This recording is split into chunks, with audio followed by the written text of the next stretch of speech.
Predeli situacije i junaci iz mašte odavno plene pažnju čitalaca širom sveta. Sudeći po sve brojnijim delima domaćih pisaca, opredeljenju izdavača i usponu tog žanra na listama čitanih, i u Srbiji je počeo procvat književne fantastike.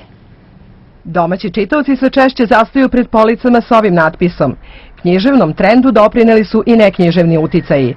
Generacija čitalaca odrasla uz video igre, planetarna popularnost filmske fantastike, potreba da se pobegne iz stvarnosti uzdrmanog sistema vrednosti. Meni je oduvek možda najjači motiv za pisanje fantastike bila ta apsolutna sloboda, odnosno mogućnost da stvorim potpuno novi svet i da njime upravljam, rukovodim, da budem neka vrsta boga u tom svetu. Naravno, taj svet mora imati svoju unutrašnju logiku. Veliko je zadovoljstvo pisati roman sa elementima fantastike. Možete u potpunosti da izađete iz ovog sveta koji nas okružuje, od nekih problema svakodnevnih, da pobegnete.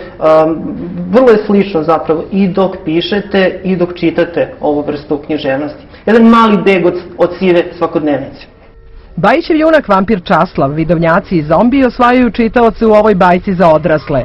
Autor je deo novog talasa domaćih mladih pisaca fantastike i nove popularnosti starijih kolega, poput Skrobonje, Kneževića, Stojiljkovića. A da je reč o procvatu žanra, pouzdano svedoči i podatak da prvi put u Srbiji čak 4 izdavača objavljuje isključivo fantastiku. Dakle, i odrasli vole i sve više traže bajke, a tu su autori dela suočeni s ozbiljnim zahtevima zrelih čitalaca. Sudeći po knjigama domaćih pisaca fantastike, sve 3 generacije uspevaju da odgovore na te zahteve.